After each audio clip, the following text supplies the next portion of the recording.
In MHK, call 66 13 68, email studio@manxradio.com, text 166 177. First of all, here are the numbers. 293 people waiting for the result of a COVID-19 test. 161 people booked in for a test today. No new cases as at 4 o'clock yesterday, so if there are no positive cases today, that's going to be 9 days since the last positive one. Just one person has COVID-19. That's as a result of travel. They are in the community. And the vaccination dashboard looks like this. 61,263 first doses have been administered. 23,927 second doses administered.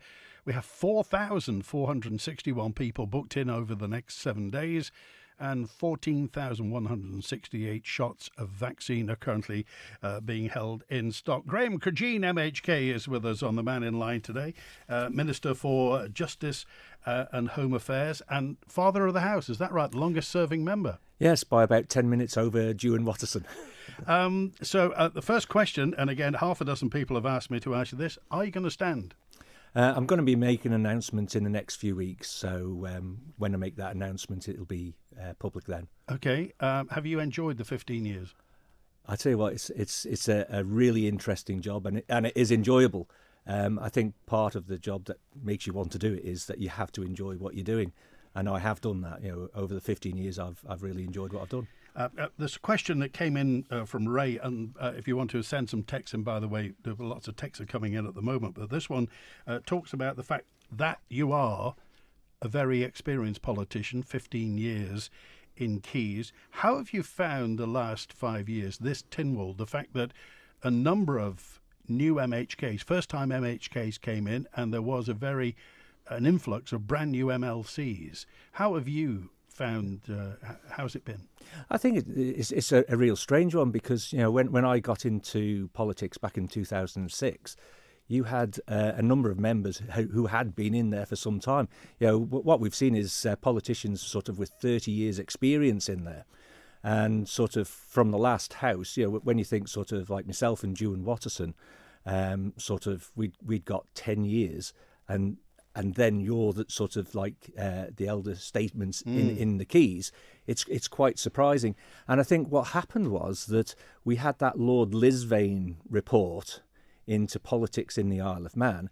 And of course, I think every wannabe politician went and read the report, and they had a perception of what our parliament was like.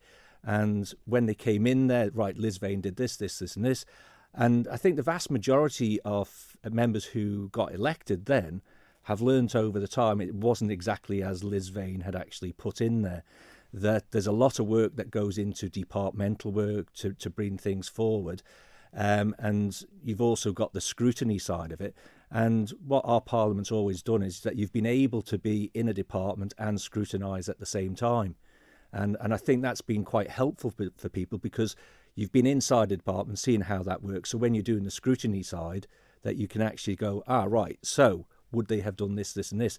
And I think over the time, members have learned a lot over this last 5 years.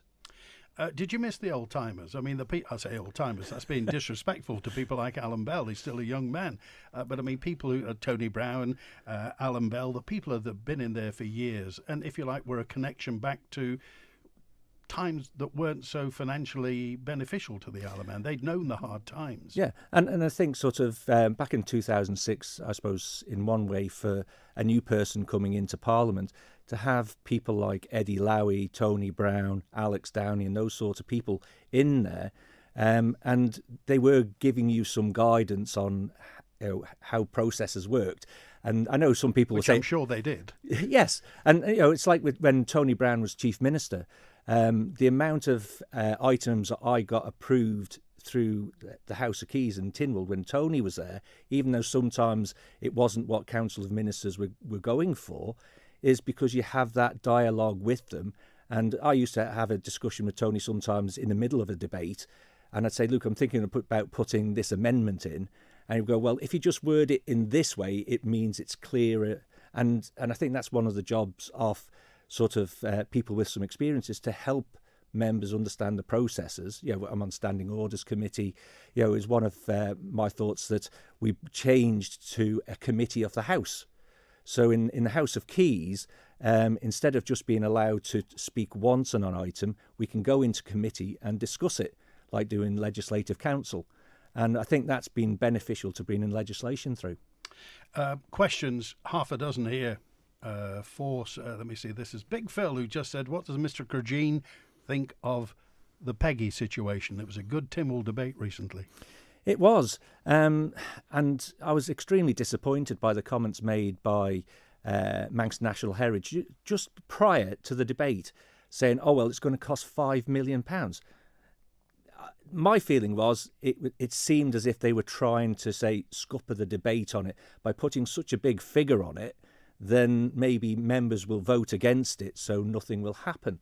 And I think the majority of members got the idea that we need to look at it. We need to see what actually sits well in Castletown, because it's all about the visitor attraction. So you've got Castle Rushen, you've got the old grammar school, you've got the Nautical Museum. So you've got all that history in there.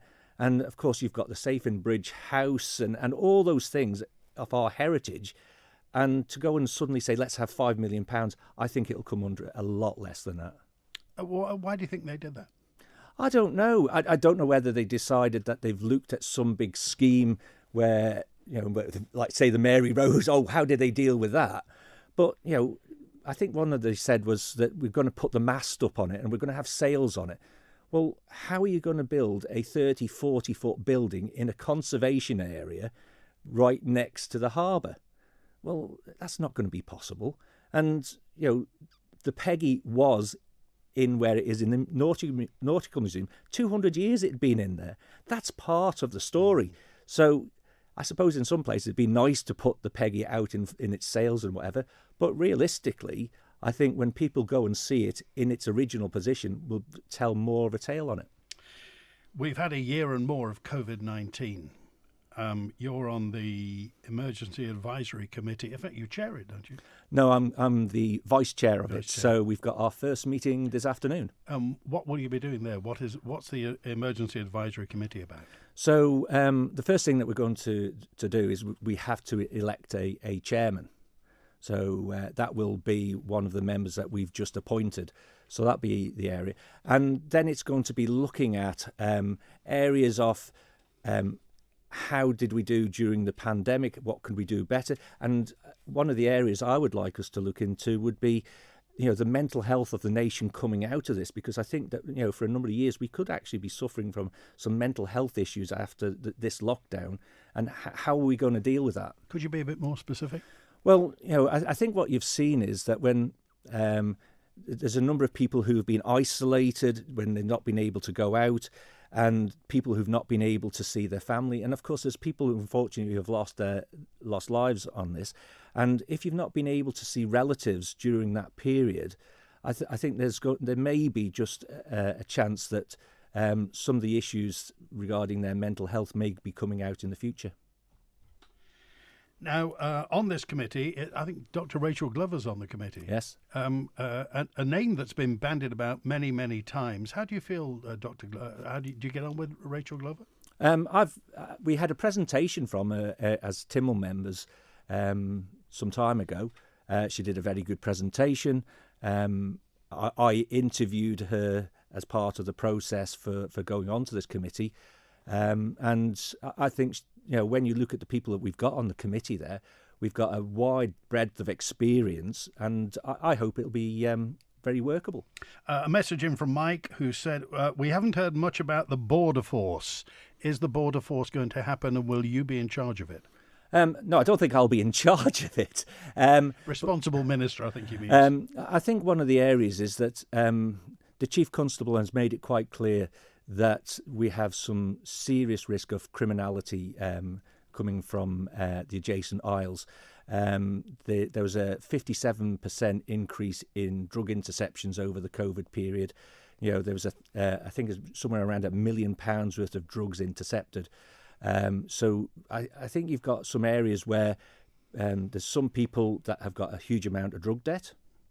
And there's chances of criminalisation sort of for people maybe enforcing that, because you see in the UK with the county lines through there that there could be a risk over here. But we could get gangs here. We could do.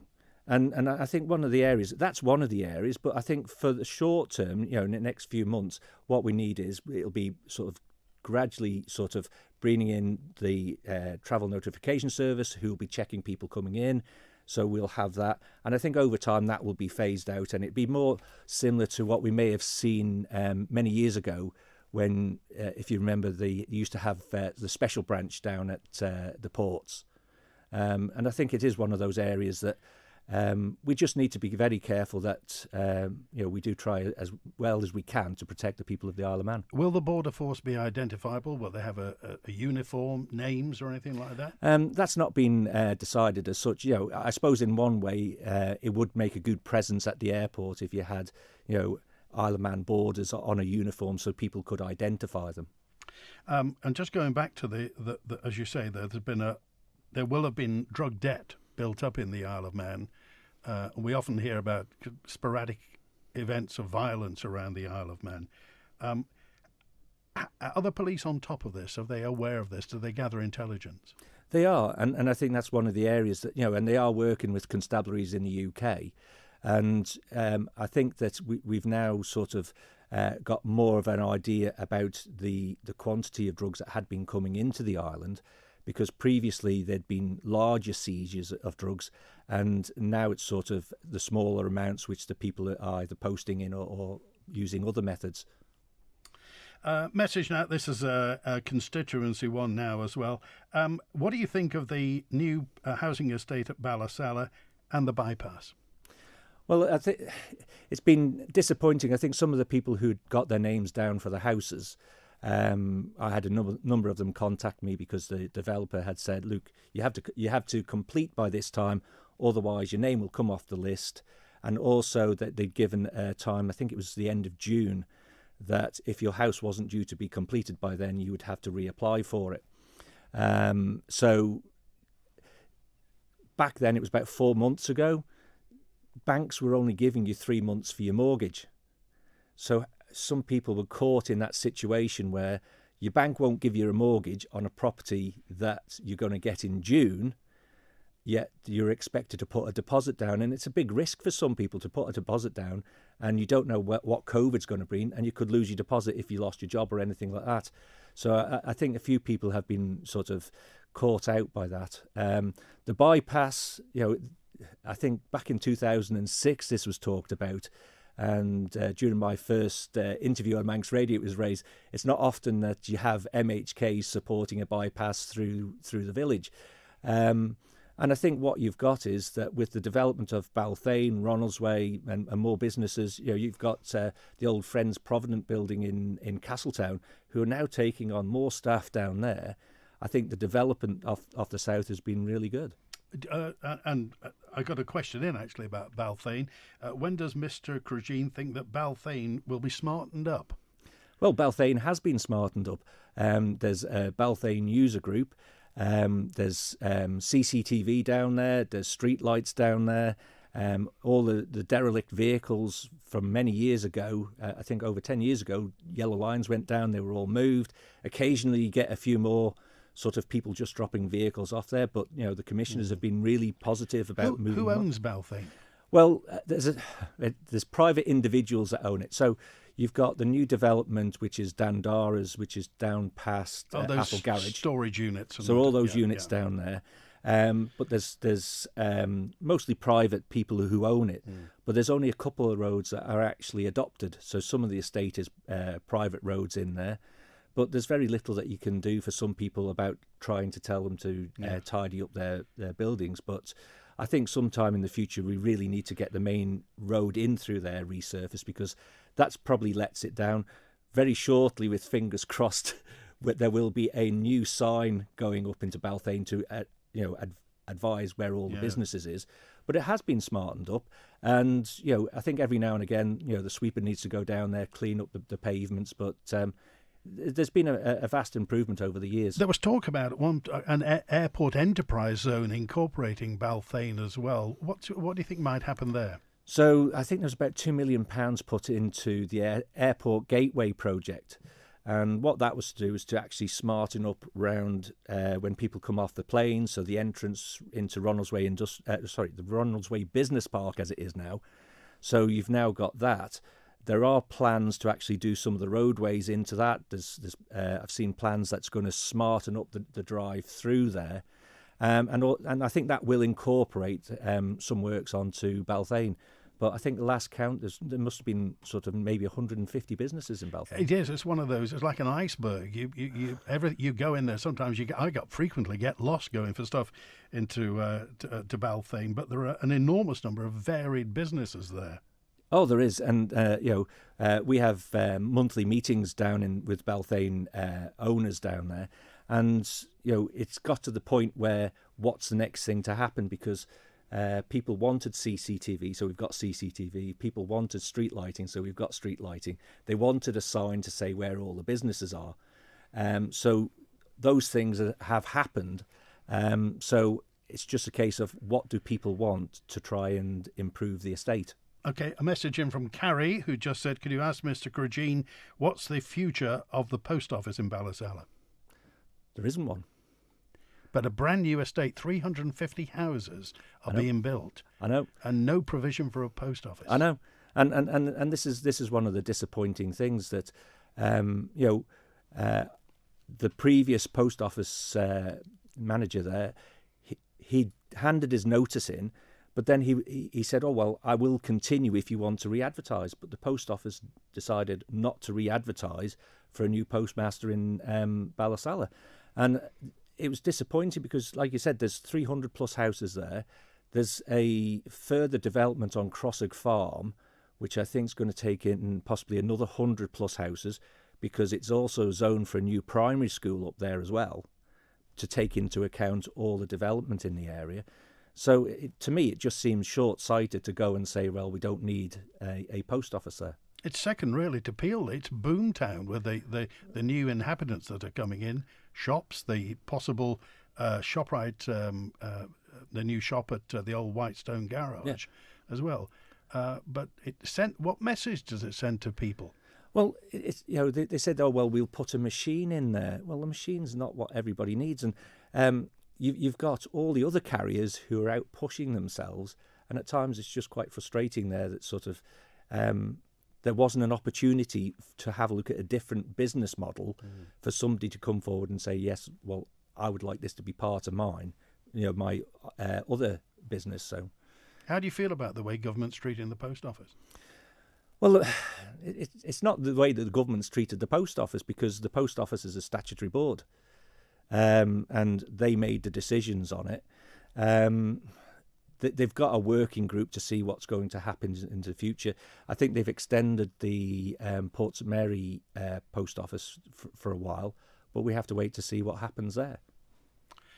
Funny times nowadays. Now, if you want to we've got lots of emails and texts to get through with Graham Cregeen, MHK, Arbury, Castletown and Maloo is with us till 1. You want to give us a call? Call 66 1368. Lots more to talk about. And by the way, as up until the election, you'll hear every constituency candidate. Today, our constituency candidate is Rob Callister of Onchan. That's on the way before 1 as well today. Whether starting a new business or building up your existing business, come and talk to the accounts and tax experts at Nicola Bowker & Co. With their holistic approach to business advice, Nicola Bowker & Co. will work with you to achieve success. For accounts that work, call 861 271. They've got your whole house in their hands. When you need scaffolding, DPM. On time and on budget, DPM. We'll beat any quote. DPM. We do it all at DPM. DPM promise to beat any like-for-like scaffolding quote by 10%. So when you need scaffolding, call the friendly, experienced DPM scaffolding team on 61-2000. T's and C's apply. We do it all at DPM. Can Do is more than just an attitude. Can Do is making a world of difference in a different world. It's a team of specialists aiming to make more of your money. Can Do is a fruitful relationship built on your terms. Can Do is Canaccord Genuity Wealth Management. Visit candowealth.com to see how we can help you build your wealth with confidence. Canaccord Genuity Wealth International Limited is licensed for investment business by the Isle of Man Financial Services Authority.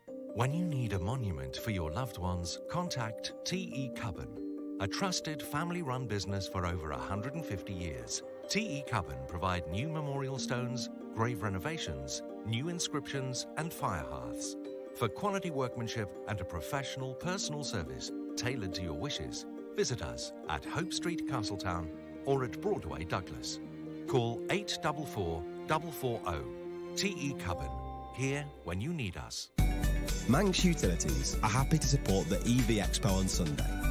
We're doing our bit as the island moves to a greener future. Find out more about smarter living at the Manx Utilities stand.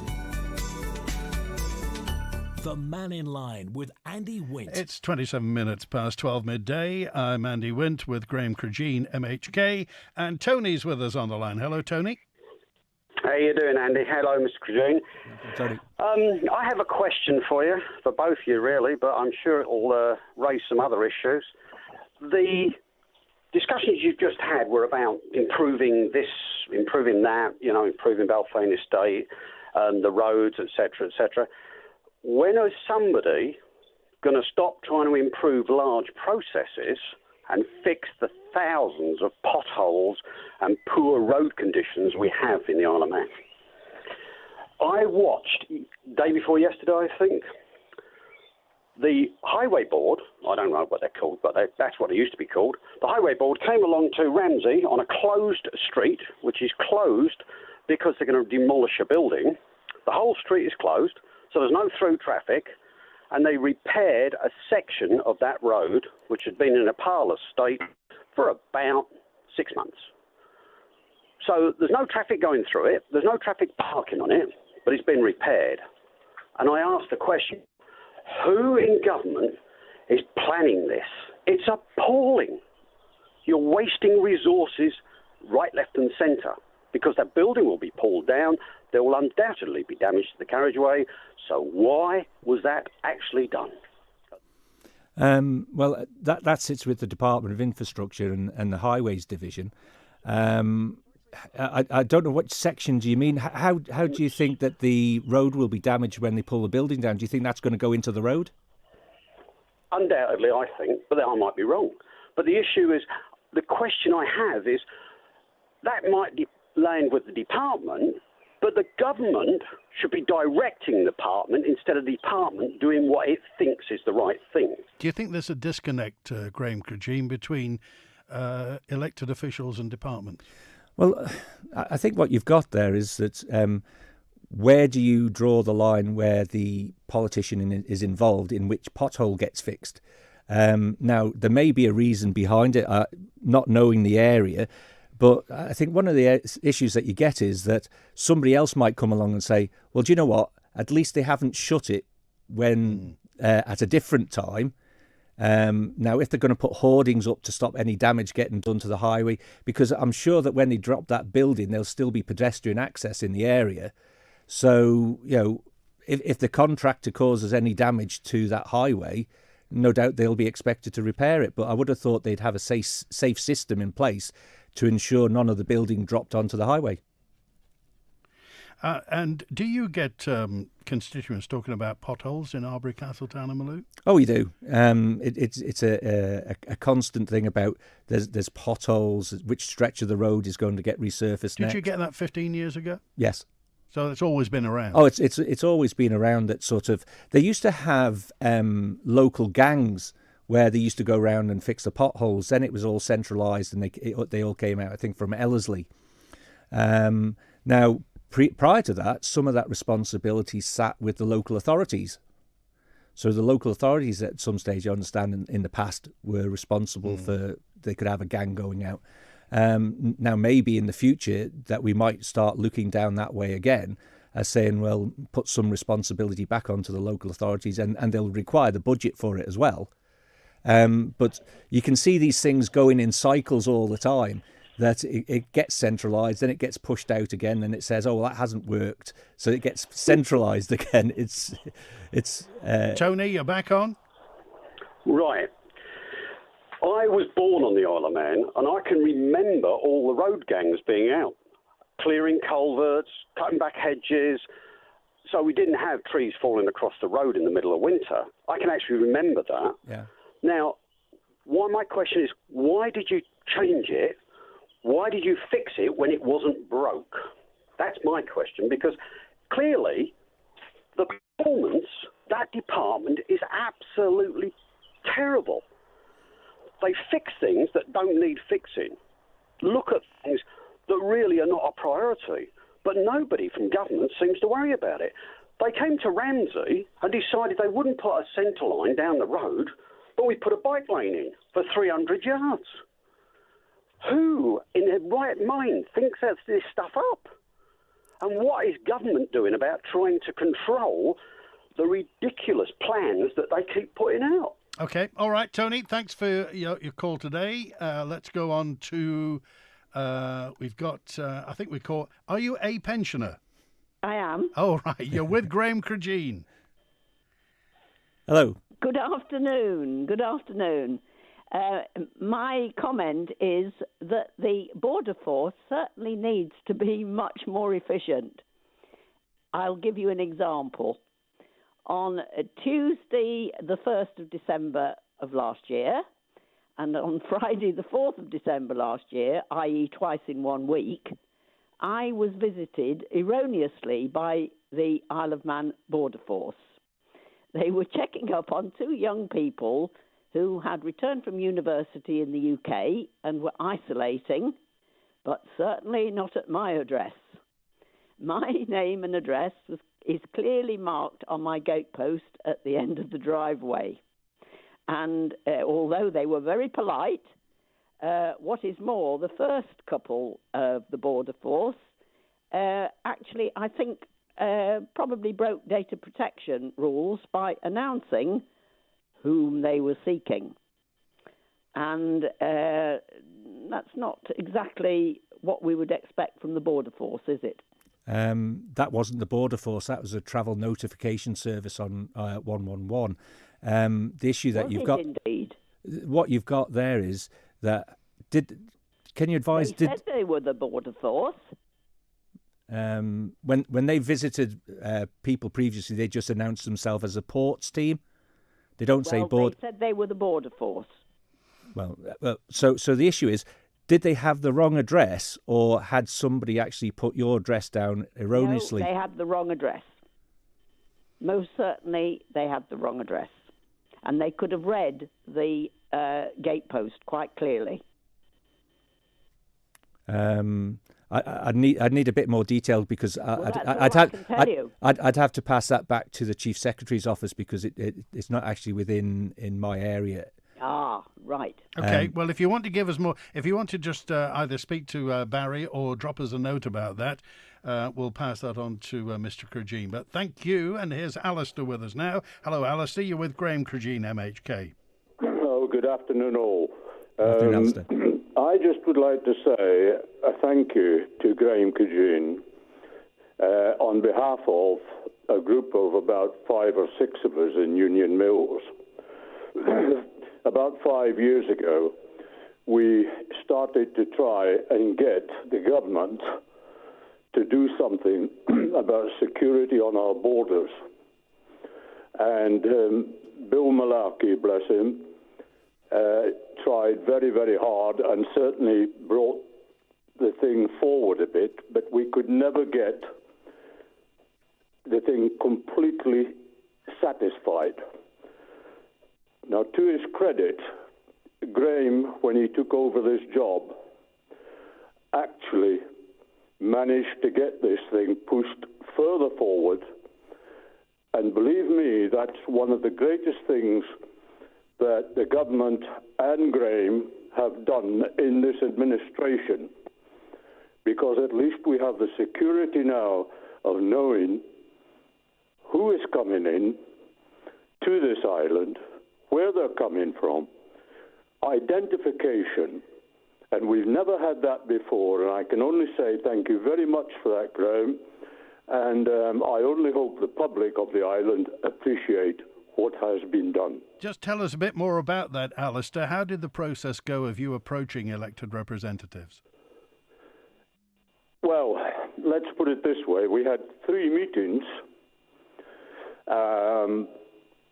in Tynwald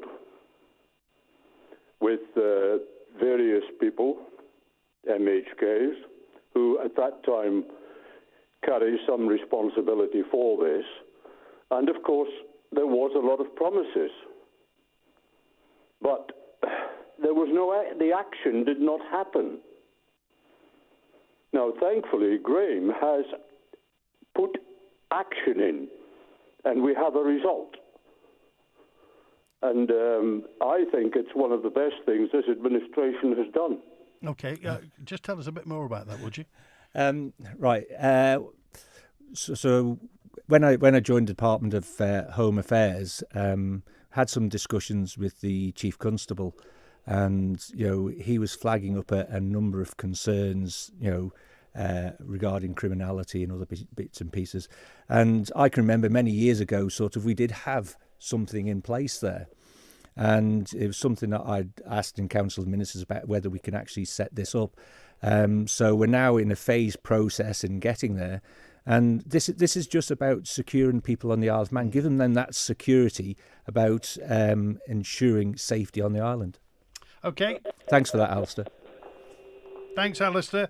And again, this safety from criminality, of course, it's any government's first job is to keep the population safe. And sometimes I think we can be a bit, we take for granted the fact that this is almost a crime-free Isle of Man, in that, you talk about drugs.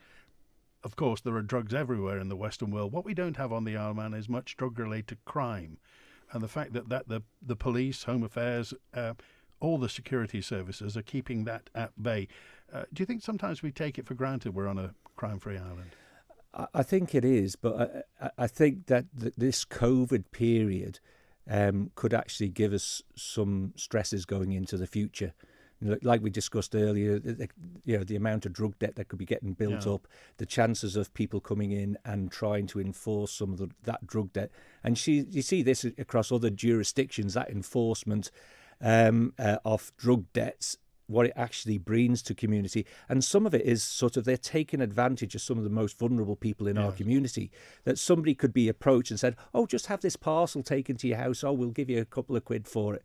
And then all of a sudden it's intercepted, and the next thing that you've got is somebody's got with 40 grand's worth of debt on something that they were maybe oblivious to. Which leads us to the situation at the prison. How is the prison coping at the moment? What's the level of prison population? I haven't got the figures with me at the moment. So what they were previously on a black regime up there about visiting, because there was concerns about COVID. Unfortunately, the level of vaccine take-up in the prison hasn't been great, which gives a bit of vulnerability for if it does get in there. And there was a couple of cases. And, as you see in these environments, it can spread quite quickly. And the prison has to take actions to protect the prisoners in there. And I remember last time we were talking, you mentioned about the criminal justice system and the element of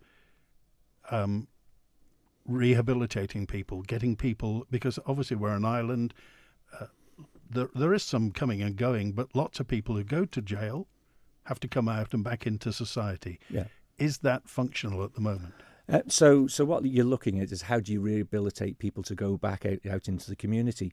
And one of the issues that was raised with me when I had a visit up to the prison was the difficulty for some prisoners to actually open a bank account afterwards. Because you've been in prison, and depending on what you went into prison for, some banks were a bit adverse to actually giving them a bank account. And the difficulty that you have is that some employers will say, right, we will only pay it into your bank account. So what do people who are trying to rehabilitate do for employment then? And it makes it very difficult. And I did speak to one of the banks, and they were going to have a look and see whether they could actually make it easier for prisoners to access a bank. And of course, it is about the bank's level of risk regarding this.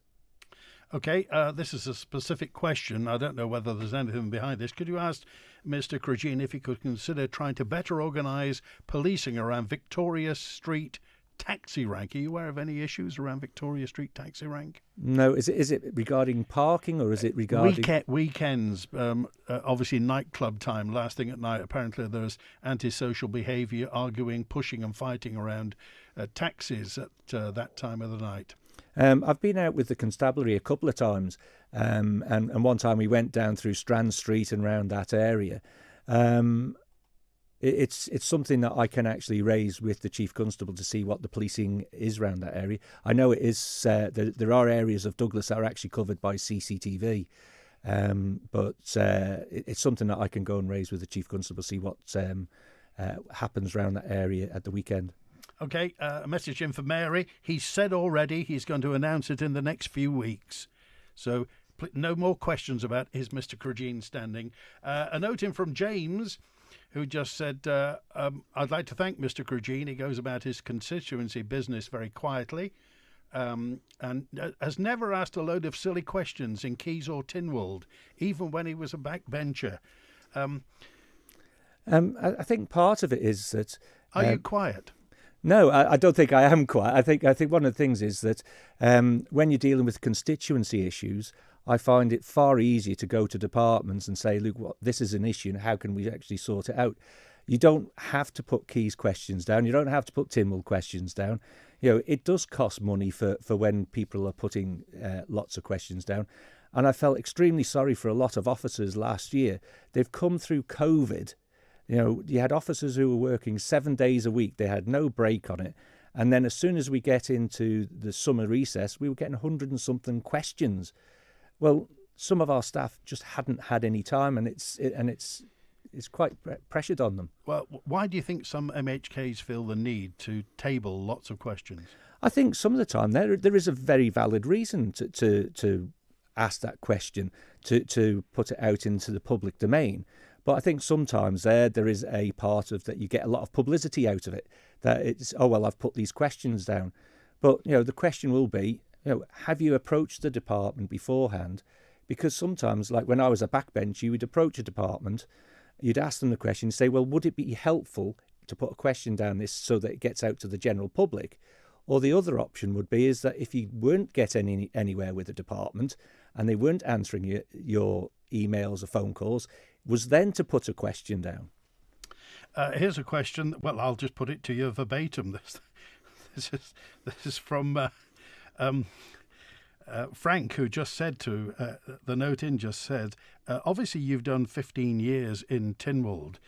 Do you think the Chief Minister, by chipping out after one term, is kind of cheating the public?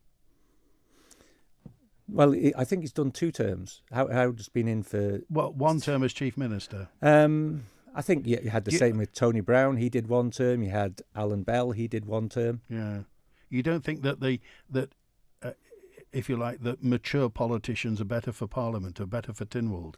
I think there is a benefit of having people with some experience in there, because as you will know, sort of with all your years through radio, that you have those connections, you're able to have a broad view on it. So having people with experience in there, and you know, I've been in a number of departments where you can actually say that you've learned different bits and pieces and you can actually answer people's questions.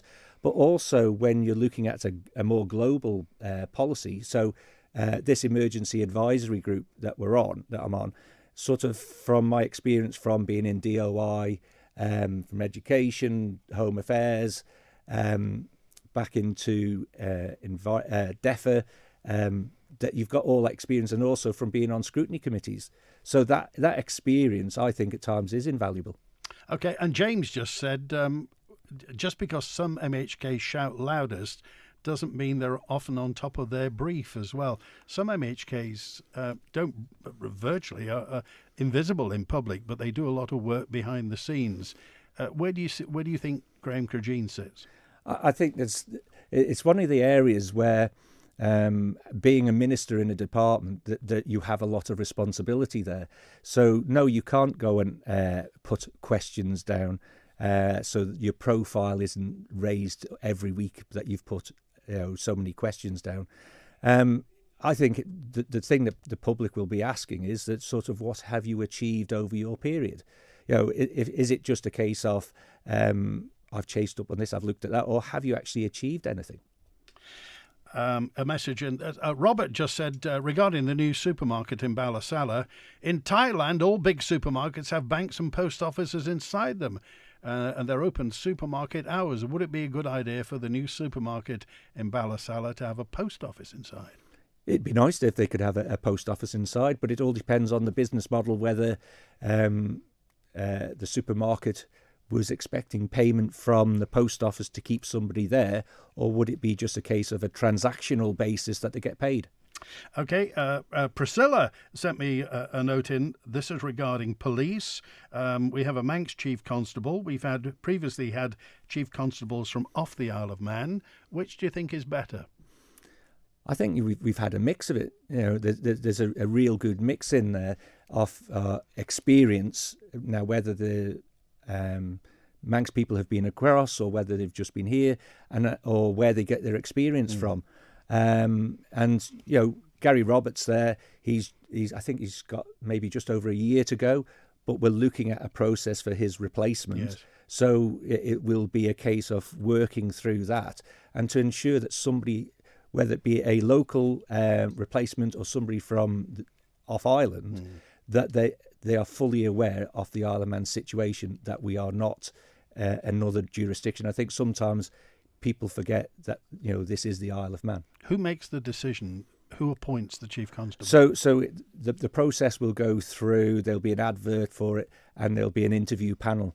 I'm not sure now. It'll be under the next administration, so I'm not sure who will be on the interview panel then. A message in regarding the sexual assault centre. Where are we on that? Right. So as I left the office to come up here, there was a meeting going on. We've advertised for a person to go and work from the sexual assault centre. We're hoping that the building will be transferred over to that service very soon. And I would hope that we would have something in place sort of. We were hoping August, but with the COVID period, because we had some work to carry out on the building, I don't know whether that'll be pushed back a bit. It was Olive who just said, why is it taking so long for this to happen? Do you know, when I came into this role, I just couldn't believe that we've had people who've had to be sent away, and we need it to be on the island. So it has been progressed. I would say sort of in the period that I've been here, we've been lucky to get it pushed as far as we can at the moment. Okay. We're just about out of time. Thank you for your time. I know it flies, doesn't it? There's so much more to get through. There were all sorts of... somebody asked about your advice for young politicians. So I'll give you 30 seconds. What would you say to anybody who's thinking of standing for keys, or young people who want to get into politics? I'll be the first one to put my hand up and say that when I got into this job, my previous employment, I was about 5-6 weeks holiday a year, that you think, oh, I've got some holidays. Do not think that you will be having anywhere near those holidays. It is a 7-day-a-week job. It is a huge commitment. It's a huge learning experience, and a fantastic learning experience at that. But I would say to people, be aware that the amount of commitment that it does take to do this role. And you will always get criticised for going out and doing things, but that's what we're here to do, is actually to make a difference. Graham Cregeen, thanks for being with us today. Thank you very much. A&B Metals, A&B